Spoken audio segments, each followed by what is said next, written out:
مقاصدنا واغفر لنا ما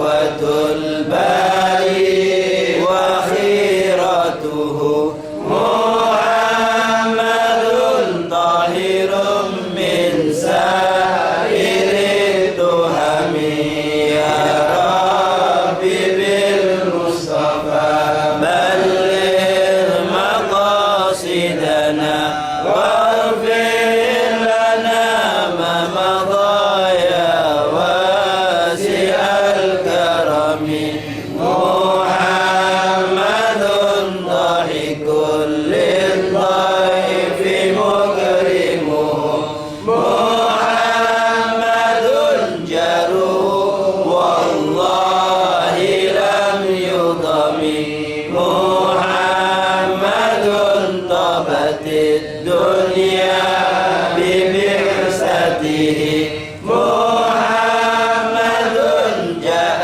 بالآيات والحكم يا ربي بالمصطفى بلغ مقاصدنا واغفر لنا ما مضى يا واسع الكرم محمد يوم بعث الناس شافعنا محمد نوره الهادي من الظلم محمد قائم لله ذو همم محمد ختم للرسل كلهم يا ربي بالمصطفى بلغ مقاصدنا واغفر لنا ما مضى يا واسع الكرم يا رب بالمصطفى بلغ مقاصدنا واغفر لنا ما مضى يا واسع الكرم يا رحيم الأمم. بسم الله الرحمن الرحيم. الحمد لله رب العالمين وبه نستعين على أمور الدنيا والدين وصلى الله وسلم على خير خلقك أجمعين سيدنا مولانا محمد صادق الوعد الأمين وعلى آله وصحبه حق وقدره ومقداره العظيم. نوينا تعلم التعليم والإفادة والاستفادة والنفع والانتفاع وتذكر التذكير حتى على التمسك بكتاب الله سنة رسول الله أهل الهدى ودلالة الخير اتباع مرضات الله وتوفيق الثواب. اللهم أغننا بالعلم وزينا بالحلم وأكرمنا بالتقوى وجملنا بالعافية يا أرحم الراحمين. رب اشرح لي صدري ويسر لي أمري واحلل عقدة من لساني يفقهوا قولي. ربي زدنا علما وارزقنا فهما. سبحانك يا الله سبحانك يا ربنا سبحانك لا علم لنا إلا ما علمتنا إنك أنت العليم الحكيم. وتب علينا يا رب إنك أنت التواب الرحيم. اغفر لنا وارحمنا وأنت أرحم الراحمين. وانصرنا على القوم الكافرين. اللهم يا من وفق أهل الخير وأعانهم عليه اللهم الخير وأعنا عليه ولا حول ولا قوة إلا بالله العلي العظيم. معاشر الحبائب معاشر الحاضرين رحمكم الله حفظكم الله ووفقكم الله. السلام عليكم ورحمة الله تعالى وبركاته. Waalaikumsalam. Alhamdulillah, alhamdulillah. Syukur kita kepada Allah Subhanahu wa taala yang kembali mengumpulkan kita di sore yang penuh berkah ini. Insyaallah taala bersama-sama kita mengharapkan ridha Allah dan ta'arud di nafahatillah, menunggu pemberian-pemberian Allah Subhanahu wa taala yang akhirnya perintah dari Rasulullah. Allahumma shalli wa sallim. Ala ta'arudu laha inna fi yawmin ahlikum nafahat. Sungguh setiap hari pada hari-harinya Allah melimpahkan nafahat pemberian-pemberian. Ala ta'arudu laha, maka datangilah, sambutlah nafahat pemberian-pemberian Allah tersebut. Di antara jalan kita untuk mendatangi rahmat Allah, pintu-pintu pemberian Allah adalah menghadiri majlis-majlis seperti ini. Alhamdulillah Allah yang menggerakkan kita, yang memilih kita. Apalagi di majlis ini alhamdulillah kita akan mendengarkan sekelumit cerita-cerita tentang makhluk Allah yang termulia, yang terindah, yang tercinta kepada Allah SWT, Nabi kita yang teragung dari seluruh Nabi yang termulia daripada semua makhluk Allah, yaitu Nabi Muhammad SAW. Mudah-mudahan kita mengharap kepada Allah dan berkat Rasulullah, berkat Nabi Rasulullah, berkat sahabat-sahabat Rasulullah, berkat para penerus perjuangan Rasulullah, para mujahirin. Mudah-mudahan ya Allah Engkau berkumpulkan kita bersama mereka, bersama baginda Rasulullah SAW yang mulia, dalam keadaan yang mulia, bersama orang-orang yang mulia. Amin ya Allah, amin ya Allah, amin. Dan kita pun mohon kepada Allah, Allah memberikan kebaikan Allah limpah kepada kita pada malam hari ini, kepada keluarga kita dimanapun mereka berada, baik yang masih hidup bersama kita ataupun telah meninggal dunia. Dan kita pun mohon jadikan Allah jadikan ini majlis sebab berangkatnya barat, turunnya barat, yaitu sumber hidayah bagi keluarga kita, keluarga kaum kita, ataupun dimanapun umat Islam berada. Amin Allahumma amin. Dan mudah-mudahan ini majlis untuk malam ini menjadikan sebab kita mendapatkan husnul khatimah dari dalam keadaan husnul khatimah setelah kami berdoa kepada Allah dan doa kepada Allah. Amin Allahumma amin. Allah dan Rasulullah kepada kita. Masyaallah habaib, masyaallah hadirin, ikhwan rahimakumullah, jazakumullah barakallah. Melanjutkan pembacaan kitab Tarikhul Hawadits pada malam hari ini, malam kelima daripada bulan Jumadil Tsani, malam kelima daripada bulan Jumadil Tsani. Mari kita lanjutkan pembacaan kitab Tarikhul Hawadits yang disusun oleh Imam Da'iyullah Al-Bilah Al-Allamah Al-Habib Muhammad bin Ali bin Abbas Al-Maliki. Habib Muhammad bin Ali bin Abbas Al-Maliki atau kita kenal Habib Maliki. Pada malam hari ini kita akan lanjutkan yaitu pembacaan menjelaskan tentang istri-istri Rasulullah sallallahu alaihi wasallam. Zawjahu sallallahu alaihi wasallam. Istri Rasulullah. Di sini kita kenal, bahkan bukan hanya umat Islam, orang non-muslim pun tahu kalau Rasulullah memiliki istri yang banyak. Sebagai seorang mukmin, seorang muslim memandang itu suatu kemuliaan untuk Rasulullah, dan itu kemuliaan untuk mereka yang dipilih oleh Allah menjadi istri-istri Rasulullah. Kalau ada seorang mukmin muslim seandainya diberikan perandaian, maukah engkau menjadi istri Rasulullah, istri yang ke-10 misalnya saja, dia mengatakan tidak, alhamdulillah, itu bisa dikatakan kufur. Tidak ada kemuliaan lebih daripada menjadi istri Rasulullah SAW. Kalau boleh menjadi anak Rasulullah, kita pengen menjadi anak Rasulullah, menjadi menantu Rasulullah, menjadi sahabat Rasulullah, menjadi ahli bait Rasulullah SAW. Inilah kita sudah dimuliakan Allah dengan menjadikan umat dan pencinta Rasulullah SAW. Zawjah azwaj Mustafa SAW itu kita tanamkan benar-benar di dalam akidah kita, di dalam keyakinan kita bahwasanya semua istri Rasulullah itu mulia, dicintai oleh Allah dan dicintai oleh Rasulullah SAW, dibanggakan oleh Rasulullah SAW. Mereka yang masih tetap menjadi istri Rasulullah sampai Rasulullah wafat, sampai Rasulullah, dan mereka pun semuanya istri-istri Rasulullah yang tinggal oleh Rasulullah SAW, menikah Rasulullah semua dalam keimanan yang mantap, dalam kemuliaan yang mantap, meninggal semua dalam keadaan diridhoi Allah dan diridhoi oleh Rasulullah SAW. Ini harus kita tanamkan pada diri kita, akidah kita yang sampai kita alhamdulillah terpengaruh dengan akidah kita yang buruk, yang jelek, di mana mereka mengatakan ada alhamdulillah sebagian istri Rasulullah itu melenceng ataupun bahkan alhamdulillah lebih buruk dari ucapan tersebut. Orang-orang tersebut tanpa menyadari bahwa dia telah menyalahkan Allah salah pilih untuk Rasulullah. Allah salah pilih dan Rasulullah pun salah pilih. Alhamdulillah Allah tidak memilihkan untuk menjadi suatu pendamping Rasul kecuali seorang perempuan yang diridhoi dan dicintai oleh Allah SWT. Kalau memang mereka tidak akan diridhoi Allah, mereka akan lepas sebelum Rasulullah wafat, sebagaimana terjadi untuk beberapa perempuan yang sempat dinikahi yang diceraikan oleh Rasulullah SAW. Nah di sini dan berlindung kepada Allah dan keturunan kita rusak akidah mereka, dan juga jangan sampai alhamdulillah mereka percaya, akan tetapi mereka ada juga ini muncul dari sebagian mereka orang Islam, tapi orientalis pemikiran yang sesat yang mereka memandang istri Rasulullah banyak, memandang buruk kepada Rasulullah, mengatakan Rasulullah itu syahwani, seorang yang punya syahwat hebat, katanya alhamdulillah.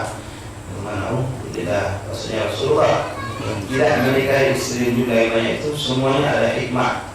Dan kalau kita mau membantah ucapan mereka ya gampang sebetulnya. Sebetulnya juga tidak perlu dibantah karena itu ucapan orang yang bodoh. Yang cuma kita sayangkan ini muncul dari mereka yang mengaku muslim. Kalau itu muncul dari orang kafir, suatu hal yang tak perlu dibingungkan. Tapi ini karena muncul dari orang muslim yang belajar dengan orang kafir mengatakan pemikiran-pemikiran yang sesat dan menyesatkan. Rasulullah SAW menceritakan sejarah tentang Sayyidatina Khadijah Kubra pada malam hari ini. Perlu untuk sekian kalinya saya ulangi, menikahnya Rasulullah SAW memiliki istri 9, yaitu 11, 2 meninggal sebelum wafatnya Rasulullah, yang 9 meninggal setelah wafatnya Rasulullah SAW. Tidak lain hikmahnya banyak, di antaranya yang mana kita tahu itu dari mereka ini tidak sedikit kita mengetahui ilmu agama, tidak sedikit kita tahu tentang hukum-hukum syariat, lebih-lebih mengenai akhlak, tingkah laku, perbuatan Rasulullah yang urusan bagian dalam rumah tangga, bahkan maaf sampai urusan dalam kamar Rasulullah SAW, semua uswatun hasanah. Maaf sampai hukum berjima pun kita harus mencontoh cara Rasulullah. Nah, dari mana kita tahu? Sebagian memang langsung dari lisan Rasulullah, sebagian dipertanyakan oleh sahabat kepada istri-istri Rasulullah. Sahabiah bertanya kepada istri-istri Rasulullah.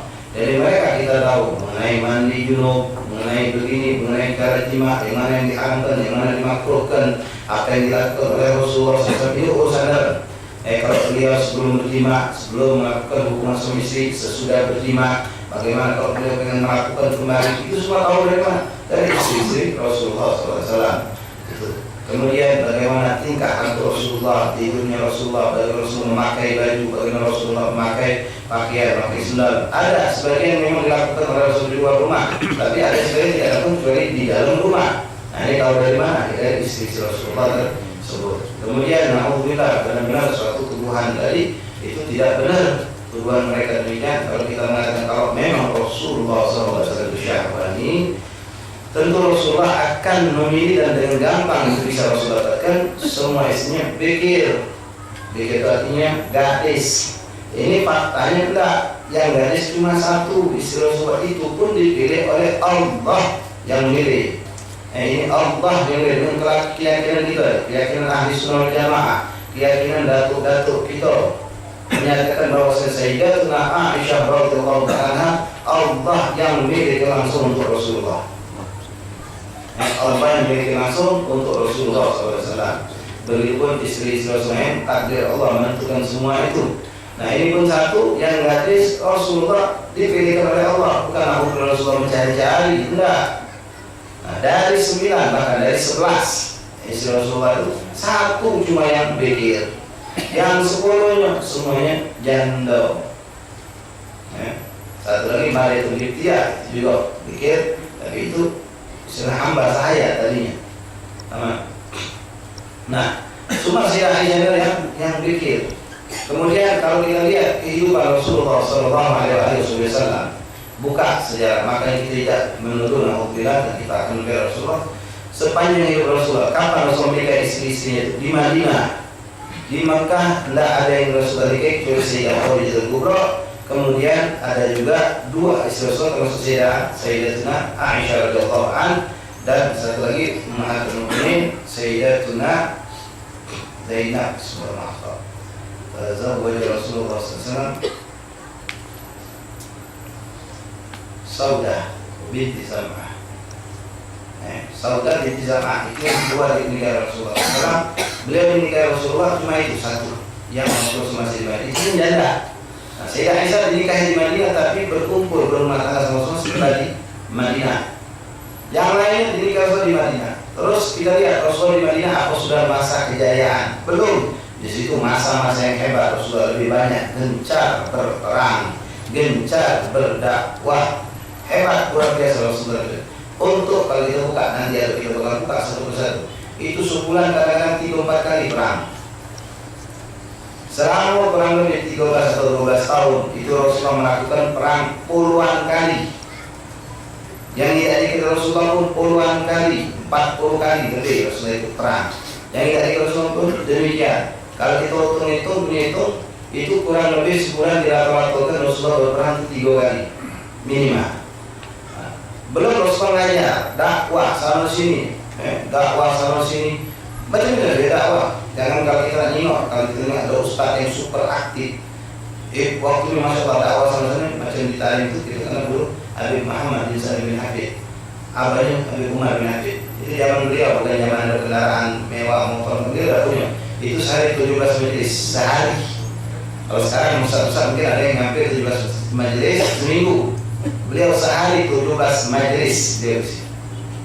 Jalan kaki, siang, pagi, malam, sore itu terus beliau dakwah, ngajar. Masuk yang ada kemarin, masuklah yang memang banyak, aliman begitu juga, akhirnya begitu juga, kadang ngajar 4-5 orang di masuk ngajar, di sini ngajar. Nah, kapan mereka tutup dulu?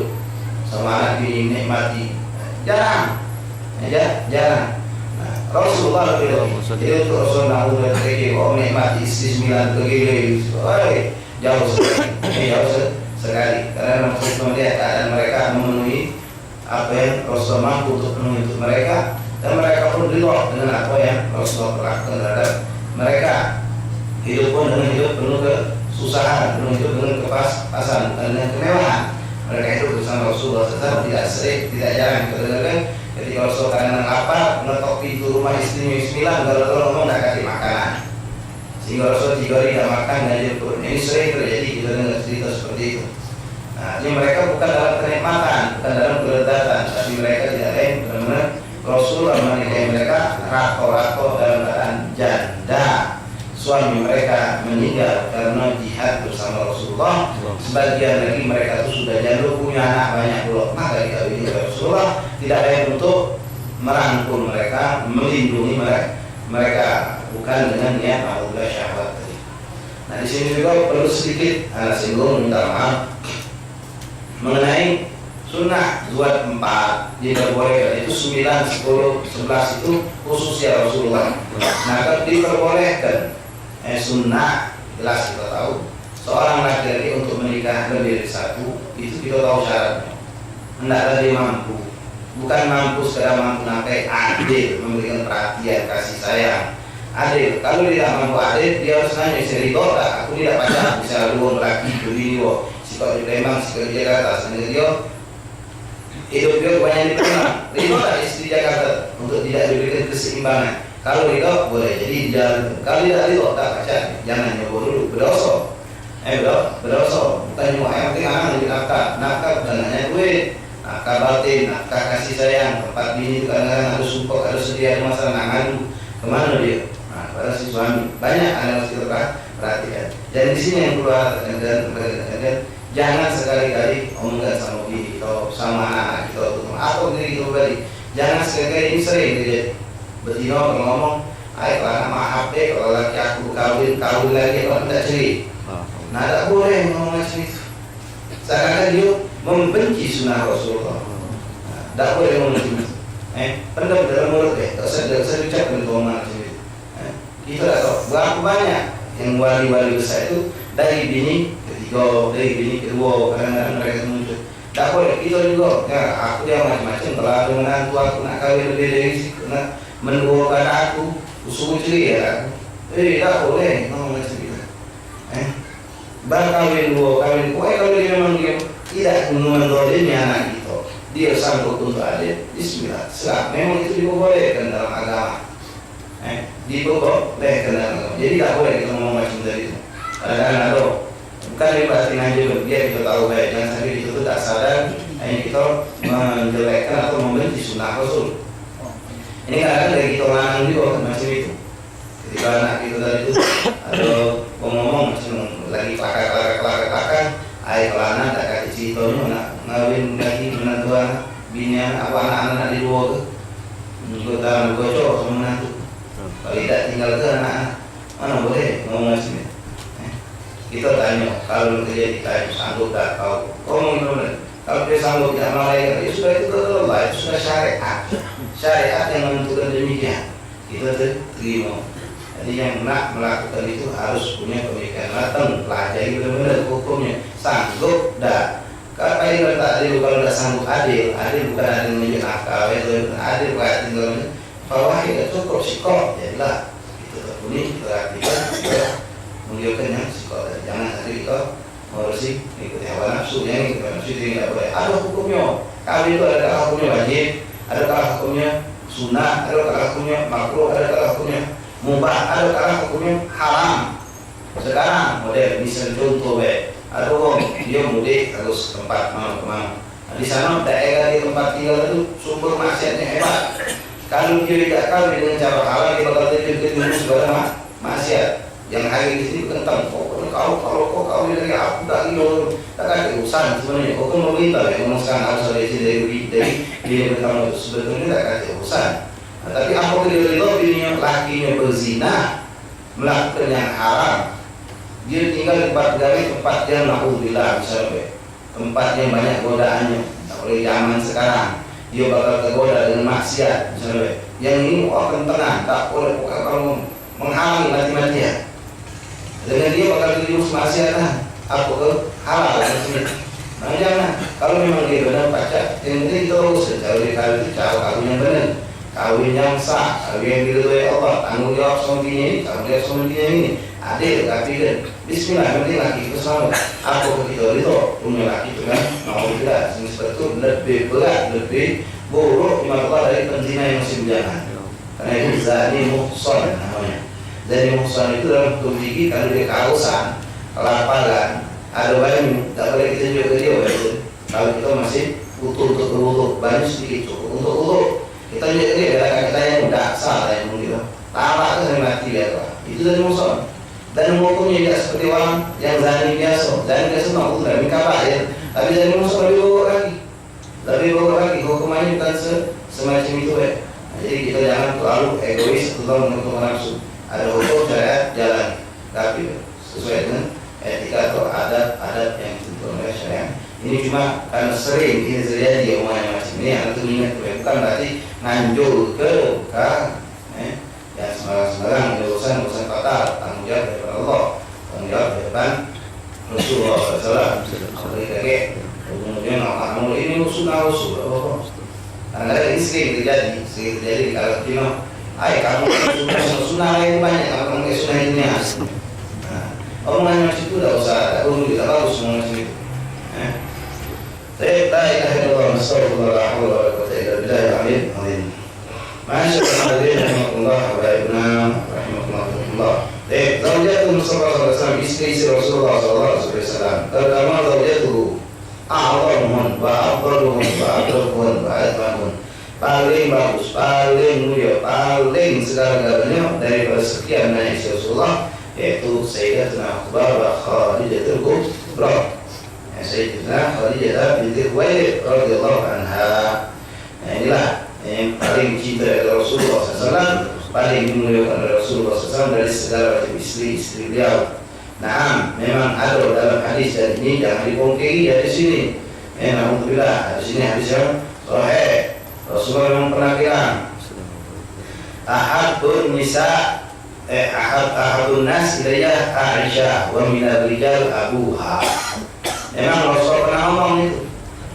Ahabun nas, paling aku cintai daripada manusia Sayyidah Aisyah, maksudnya yang perempuan. Wa minal rijal, dan yang dari laki-laki yang paling aku cintai siapa? Sayyidina Abu Bakar. Ini ucapan Rasulullah.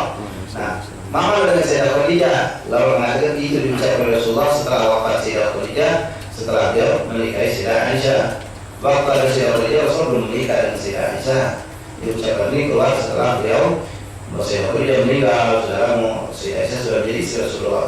Nah kalau kita melihat pujian Rasul terhadap sahabat itu, seakan-akan kita mengatakan berarti yang paling hebat, paling dekat, paling segala macam Rasulullah ini Sayyidina Abu Bakar. Terus kalau kita maju lagi pujian Rasulullah, kita akan bukan Sayyidina Umar. Kalau kita maju lagi pujian Rasulullah memuji Sayyidina Utsman, Sayyidina Utsman gitu. Pada Imam Ali begitu, berarti Imam Ali yang paling hebat kalau. Semuanya mulia, yang paling tahu yang mana paling dekat kepada Allah, kepada Rasul, ya hanya Allah dan Rasul.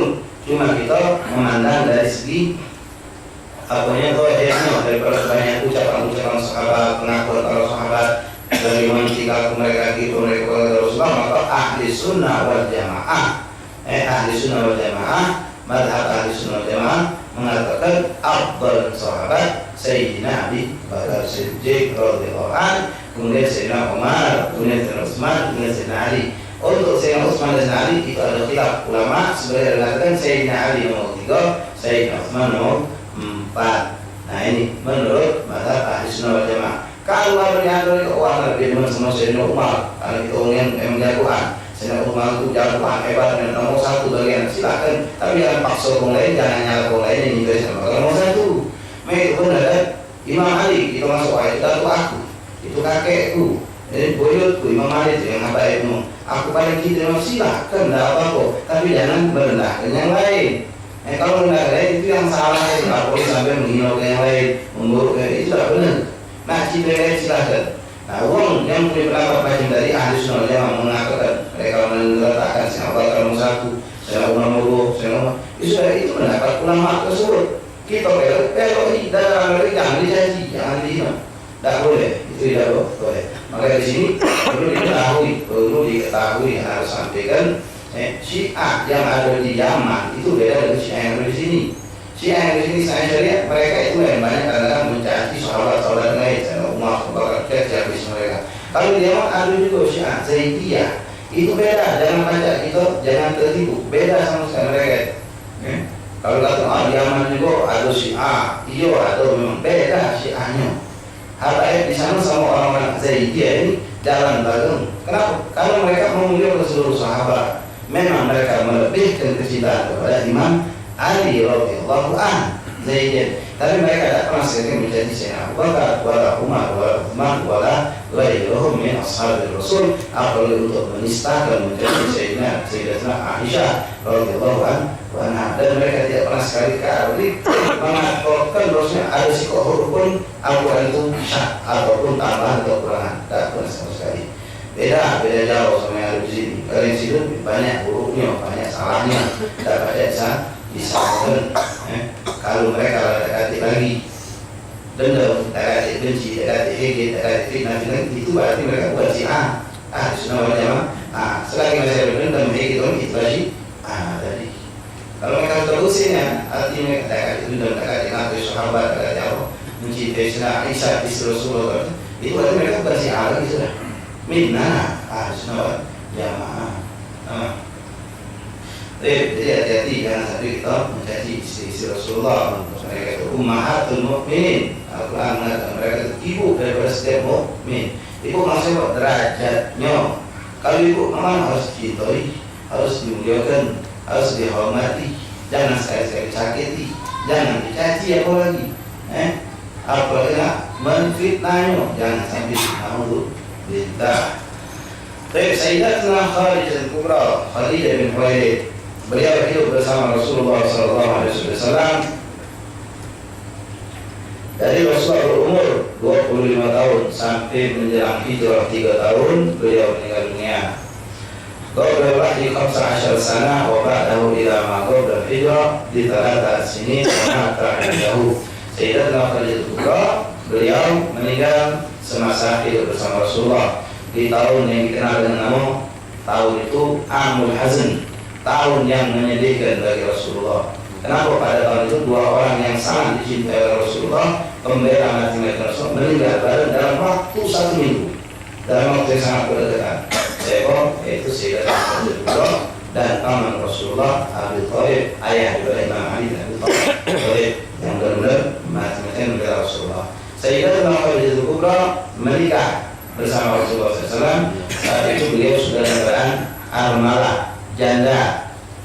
Rasulullah bujang umur 25, Sayyidatina Khadijah umur 40.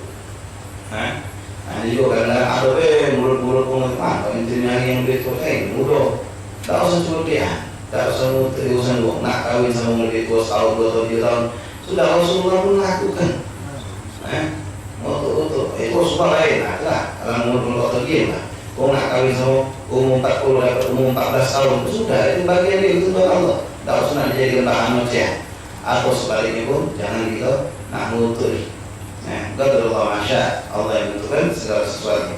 Sayyidatina Khadijah Kubra beliau menikah bersama Rasulullah ketika umur 40 tahun, Rasulullah umur 25 tahun.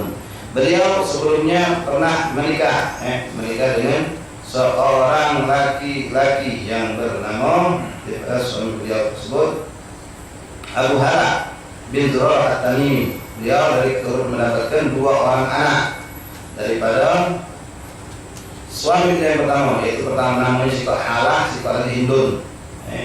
Abu Hala ini wafat karena beliau menikah oleh Atik bin A'id bin Abdullah al-Makhzumi hingga bertahunnya lalu beliau meninggal dunia. Akhirnya mereka bercerai. Jadi beliau sebelum menikah pada Rasulullah sudah sempat menikah 2 kali.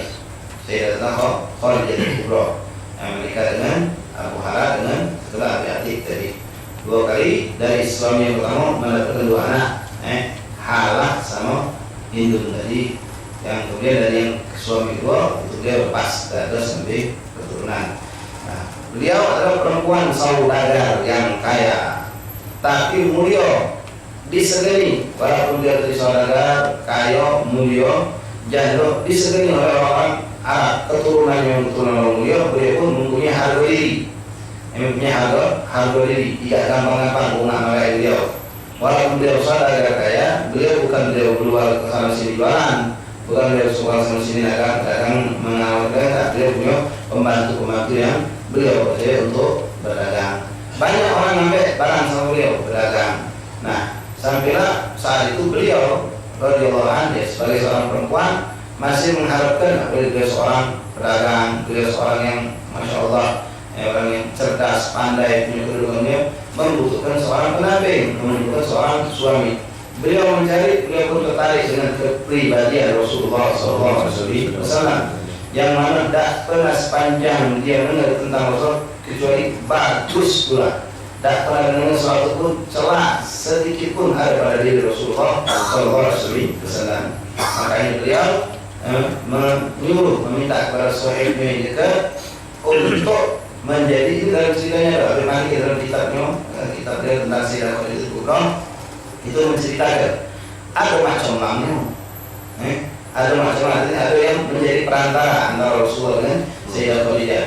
Bukan macam model sekarang. Macamnya cuma jadi perantara. Kalau Sayyidah Khadijah yang mulia tadi mendatangi dirinya datang, pasti ada seorang yang menjadi perantara tadi. Datang seorang daripada teman Sayyidah Khadijah mendatangi Rasulullah SAW, menawarkan Rasulullah, kau ini ada terpikir azwaj. Rasulullah ngomong, aku kalau untuk menikah ya memang umurku sudah cukup, aku mungkin terpikir, cuma aku tidak tahu sama siapa, dan aku pun tidak ada kemampuan untuk meminang seorang perempuan. Nah, ini dia nyebut kita yang disampaikan kepada Sayyidah Khadijah, Muhammad pun memang ada keinginan untuk menikah. Semangat Sayyidah Khadijah, berarti memang kalau aku itu melempar bakal disambut. Lalu dia mendekatlah paman dia. Pamannya yang waktu itu seorang rahib, seorang pendeta ahli kitab yang masih bersih. Dia ngomong keinginan untuk meminang Rasulullah untuk menjadi Rasul sebagai suami. Nah, di situ bukan pula suatu kehinaan, bukan suatu yang hina. Kali ini terjadi zaman kita. Rasulullah punya biaya. Sayyidah Khadijah yang berbiaya untuk Rasulullah pernikahan tersebut. Jadi diberi hadiah dulu. Dari itulah Rasulullah mengatakan walimah. Nah, kalau zaman sekarang istilah dari itu pengenalan dipinta oleh Rasulullah, jangan dia suatu aib. Kalau memang hal itu harus dari kita lakukan, boleh. Ini kan kadang-kadang subhanallah mulut atau ada lah. Atuilah muyola macam-macam. Ada yang tino yang berbiaya. Sudah sering penting gaul itu benar. Halal. Terjadi gaul itu. Ini terjadi pada Rasulullah SAW. Beliau meneliti itu tentang Rasulullah. Beliau sudah mendengar tentang Rasulullah macam-macam hebat. Ketika itu dia menyuruh Maisarah, seorang daripada pembantu beliau, untuk coba ajak kongsi Muhammad itu, kata beliau, kau ajak Muhammad untuk berdagang sama kau ke negeri Syam. Nah, selama perjalanan kau sendiri Muhammad tinggal aku Muhammad. Sampai di Syam lagi kau berarti Muhammad cari berdagang. Sampai balik pokoknya disuruh sekedar untuk mencari Rasulullah. Bukan tujuan untuk mencari keuntungan, sebenarnya bukan untuk Rasulullah berdagang, kan dia ingin mencari tahu Rasulullah itu bagaimana. Maisarah ini disuruh oleh beliau. Maisarah itu menawar Rasulullah, Muhammad, aku kalau mau kongsi sama aku berdagang gitu. Aku kita ngambil modal orang mana dari Khadijah, dari Sayyidatina Khadijah. Kita jualan dari Kisah. Oke, itu boleh. Rasulullah mau, sudah keluar dari semua Rasul. Dipanggil oleh Maisarah, rahmat tinggal ke Rasulullah, makan akhlak Rasulullah, seluruhnya luar biasa, terpuji. terpuji sampai pedagang pun dia lakukan. Dia sering kongsi sama orang pedagang. Dia pedagang cara pedagang lah. Merayu, teriak-teriak, manggil orang, ngobrol. Jadi dari itu promosi barang di bagus segala macam lah. Dia bingungnya Rasulullah SAW. Ketika Rasulullah dia tahu Rasulullah yang ngatur pedagangan tersebut. Sampai di negeri Syam di pasar tersebut Rasulullah menentang dagangan duduk. Dia tak makin teriak, tak makin ngobrol, tak pakai panggilan ibu. Ngerayu-rayu pun tidak. Dia Rasulullah kata seperti tawakal Allah.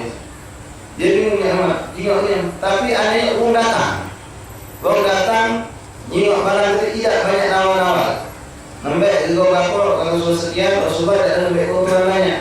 Orang banyak, ada sisa kembalian orang nembek atau datang dari rumah itu juga nembek atau sampai subhanallah barang itu habis lunas, keuntungan lebih banyak didapatkan Rasulullah.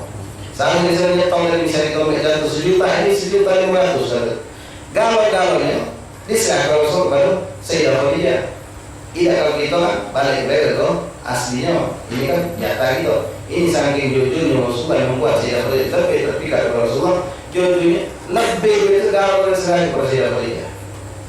Dan dia benar mana kalau berarti Nabi Muhammad itu tak kata cerita dari masa kecuali semuanya mengetahui, semuanya tidak semuanya juga. Sampai kalau berdagang pun Rasulullah tidak ada teriak, tidak lain, tidak pun melakukan hal-hal yang biasa dilakukan orang yang aku kata dulu dia uang belanja kalau kita habis dengan Rasulullah balik membawa keuntungan yang besar.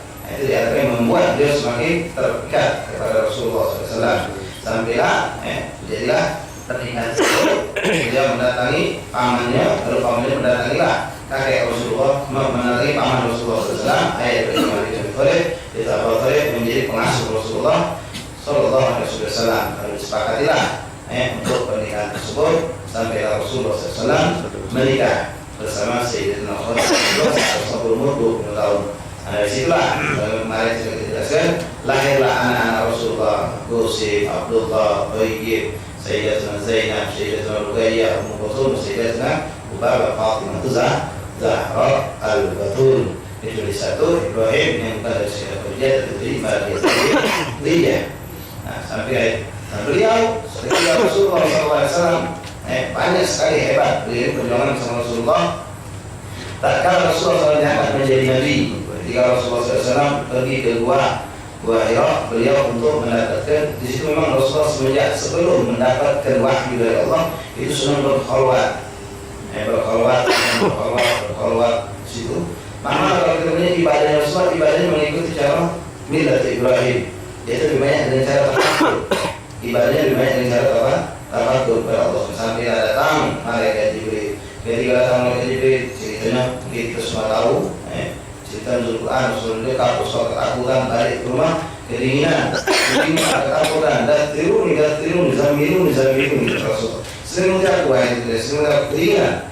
Maka beliau menyebut Rasulullah SAW dan mengatakan ya Muhammad di Islam Rasulullah jangan takut, jangan mendatangi kau tak mungkin sungguhnya engkau orang yang baik, engkau orang yang menyantuni anak yatim, engkau orang yang menyambung silaturahim, engkau selalu memuliakan orang yang lemah. Jadi di Islam dia Rasulullah tidak takut. Kalau yang datang itu bukanlah suatu yang memburukkan atau sesuatu yang jelek. Rasul sudah tenang bagi dia dari pamannya tadi yang seorang pendeta tadi itu melaporkan tentang kejadian Rasulullah SAW semalam pada hari begini dan begini. Maka pamannya dia ngomong, ya Khadijah, ini pernah dialami oleh Nabiullah Isa AS, ini pernah dialami oleh Nabi Musa AS. Jadi Nabi dulu pernah mengalami macam ini. Sungguhnya dia adalah malaikat Allah, bukanlah suatu makhluk yang jahat. Maka jadi suami Muhammad dia akan menjadi seorang Nabi. Kalau memang telah aku panjang umur oleh Allah, aku akan ikut berjuang membantu perjuangan Nabi dalam setelah itu meninggal ini pendeta. Nah, di sini beliau yang pertama kali beriman kepada Rasulullah SAW dari kalangan perempuan Sayyidatuna Khadijah Kubra. Makanya begitu besar perjuangan beliau, pengorbanan beliau, dagang beliau yang mewah, yang hebat, yang kaya raya, orang melakukan itu dihabiskan beliau untuk dakwahnya Rasulullah SAW. Semuanya dihabiskan untuk membantu perjuangan Rasulullah SAW. Makanya ketika Sayyidatuna Khadijah Kubra wafat meninggal dunia, dimakamkan Rasulullah SAW mengatakan dalam kalimatnya, "Ma'adani Allah khairan minha." Laqad amanat bi id kafara nas wa saddaqani id kadzdzaba nas. Kata Rasulullah, aku tak bakal dapat pengganti yang seperti Sayyidatina Khadijah radhiyallahu anha. Tak bakal dapat pengganti macam ini. Kenapa? Begitu hebat jasanya. Beliau kata Rasulullah telah beriman kepadaku ketika orang-orang masih kafir dia sudah beriman. Ketika dia pun sadaqat ini dia percaya dengan aku ketika orang masih mendustai aku. Gua masih mendustai aku, dia sudah beriman, dia sudah mempercayai aku, kata Rasulullah SAW. Wa awatni idza rafadani nas. Beliau selalu menyenangkan aku, mengembirakan aku, ngepo aku, istilahnya ketika orang-orang menolak aku, orang-orang membenci aku, orang-orang membuang Rasulullah SAW, menolak Rasulullah SAW, saya orang yang menerima. Saudara-saudara percaya ngepo Rasulullah yang menenangkan Rasulullah SAW. Wa wasatni id haramani nas. Beliaulah sama seperti dia yang menenangkan aku, memberikan keteduhan pada hatiku ketika orang-orang membenciku, menolak apa yang aku ajak. Wa razaqatni auladaha in haramani aulad nisa. Dan dialah yang memberikan keturunan untuk aku ketika yang lain tidak bisa memberikan keturunan untuk aku, kata Rasulullah SAW. Bahwa Imam Ahmad dan pihak hati. Ketika Sayyidah Khadijah meninggal, sedih Rasulullah SAW. Cukup hebat sekian, apalagi ditambah lagi meninggal paman Rasulullah tidak lama setelah itu. Dan di sini Rasulullah pun tetap ingat kepada Sayyidah Khadijah.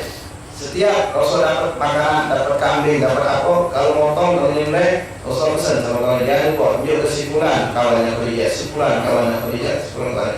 Seluruh saudara akrab, teman-teman Sayyidah Khadijah yang akrab yang baik sama sebenarnya kita boleh dilakukan Rasulullah. Ini termasuk cara kita silaturahim, menyambung silaturahim, termasuk cara berbakti pada orang tua.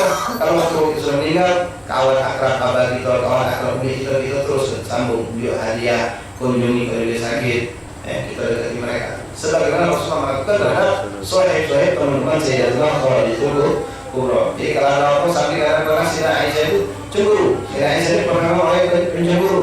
Ya Rasulullah, kau ini yang Sayyidah Khadijah terus. Cukup kalau dia itu sudah meninggal, atau saya Rasulullah, Aisyah tak baca aku melukau gitu. Aku tak baca melukau kan Sayyidatina Khadijah Kubra. Saya Aisyah memang pencemburu orangnya. Dan dia memang paling cantik, paling gesit, paling lincah. Dengan mulai itu jawab Rasulullah, aku tak baca melukau kan Sayyidatina Khadijah. Itu dari ketika orang susah dia menyenangkan aku, ketika orang nolak aku dia menerima aku. Dia yang pertama beriman, dia yang pertama yang percaya aku.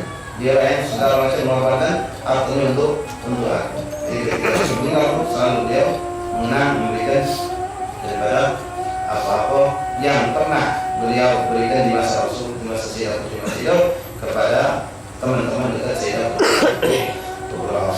Masyaallah hamba yang berhadir rahimakumullah. Sayyidatina Khadijah Kubra merupakan sosok yang luar biasa. Kalau kita kaji, kita sampai kepada anak istri kita, cintaan salah kepada beliau pun luar biasa banyak. Ketika cerita satu luar biasa di antaranya yang terkenal ulama yang agak lama dikit itu Ahmad bin Muhammad al-Muhdar. Jadi hidup abad daripada Muhammad bin Muhdar yang dimangkut dari Surabaya. Kalau dia Ahmad bin Muhammad al-Muhdar itu hebat luar biasa. Dia punya ta'aluk sama Sayyidah Khadijah Kubra itu macam benar-benar dia anak Sayyidah Khadijah langsung. Hebat. Jaga Allah Sayyidah Khadijah Kubra. Tawasul pujian yang kepada Sayyidah Khadijah luar biasa banyak. Dan saya sering kita baca usianya. Rabbi salaka bi hurma Sayyidatna Khadijah Zawjatul itu Ahmad dengar. Banyak lagi pujian yang terhadap Sayyidah Khadijah Kubra. Ceritakan Imam Ahmad ini orangnya Masya Allah ulama, alim, soleh dan pedas. Waktu beliau di Mekah pernah beliau hadir di Masjidil Haram. Ketika beliau di Mekah di Masjidil Haram, ketika itu khotib Jumat itu ceramah panjang luar biasa. Sedangkan waktu musim panas yang hebat. Akhirnya beliau negor khotib tadi, tidak bergerak khotib masih digepuk yang ditongkat. Gepuk yang ditongkat jadi heboh. Lisi langsung nah dia tangkap dia balik. Ini dia kompetisi. Sama penjaga sultan sakit tentara dikejar, lari dia terus dari samping dari ke Ma'la tempat pemakaman di Mekah, di mana situ ada makam Sayyidah Khadijah Kubra. Di situ masih ada berubah dulu, belum dihancurkan oleh orang-orang Wahabi belum. baru orang itu menghancurkan. Ketika masuk makna dan itu bersembunyi, saat itu gubah Sidratul Khawdil Kubra sedang tertutup, terkunci, tidak dibuka kecuali ada yang tertutup dibuka. Subhanallah, beliau lari ke makam ke arah makam Sidratul Khawdil Kubra, tahu-tahu hilang. Suruh kalian nyari tak ada. Pas dengar suara dalam kaca dalam gubah, diintik ternyata Ahmad bin Hanbal ada dalam gubah, sedangkan gubah itu tertutup terkunci dari luar. Sedangkan gubah terkunci dari luar. Jadi beliau kembali kepada ibunya. Ketika masih hidup bereaksi, kalau dimarahin dikasih uang, bocor, dikembali ke uminya. Beliau kembali kepada Sidratul Kubra dengan izin Allah. Gubah itu terbuka untuk beliau, kemudian terkunci kembali dengan izin Allah. Nah, kalau di antara ulama-ulama yang terakhir yang terkenal, seluruh ulama Ahlus Sunnah yang mencintai semua istri Rasulullah, mencintai semua ahli Rasulullah, mencintai sahabat Rasulullah, termasuk ahli kitab kita pelajar ini Muhammad bin Abi Al-Maliki. Ini juga termasuk orang yang sangat hebat. Beliau dalam ta'alluq dan cintanya kepada Sayyidatina Khadijatul Kubra sampai saat-saat menjelang wafat beliau pun beliau bersyarat hebat dari Sayyidatina Khadijatul Kubra, sampai beliau pun dimakamkan pun tidak jauh daripada Sayyidatina Khadijatul Kubra, dan tanggal meninggal pun tidak berjauhan antara tanggal beliau meninggal dengan tanggal Sayyidatina Khadijatul Kubra. Sayyidatina Khadijatul Kubra meninggal tanggal 13 Ramadan, yang dikatakan 11 Ramadan. Sedang hari Malik pun kalau tanggal 15 Ramadan ke-15 bulan Ramadan. Ini kecintaan beliau banyak, tidak salah tentang bagaimana mereka ta'alluq mahabbat pada Sayyidatina Khadijatul Kubra. Karena mereka itu manjo, tapi itu manggil Sayyidatina Kubra itu jidah. Jidah. Kenapa jidah? Karena merasa dekat, nenek. Sekarang langsung merasa nenek. Masyaallah ta'ala ibarat alaikum. Mayudhul dengan turutun Fahman alaikum. Ada aku Assalamualaikum warahmatullahi wabarakatuh.